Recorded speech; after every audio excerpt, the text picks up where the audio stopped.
Hey, what's up guys? Welcome again to another vlog. Daily vlog of a side hustler. Ayan guys, nakikita nyo naman, ang dami namin ginagawa ngayon. Kasama ko yung tatay ko.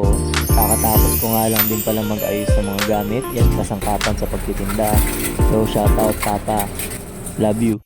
So here guys, ito yung pinaka-kainan or dining ng tindahan na medyo makalat pa. Tapos ginawa ko na nga pala yung banner or design ng banner natin para sa ating tindahan. So gabi na at pupunta kami ng aking kapatid. Say hi! Pupunta kami ng Divisoria para mamili ng mga aming gagamitin. Alright! Yan guys. So, yes, e-bike lang po yung gamit namin. Importante, meron kang sasakyan.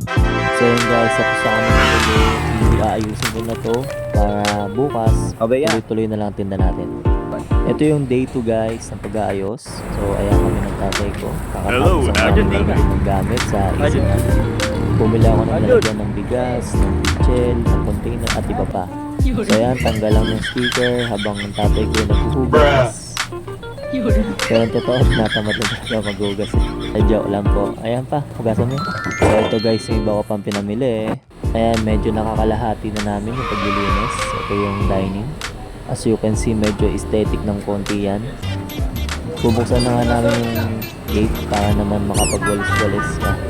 Alisin namin yung mga gamit na nakatambak dyan. Kasi nga, hindi naman wala sa tindahan. Di po aircon yung tindahan namin ha. Electric fan lang yan. Ayan, buti na lang talaga nandyan yung tatay ko guys.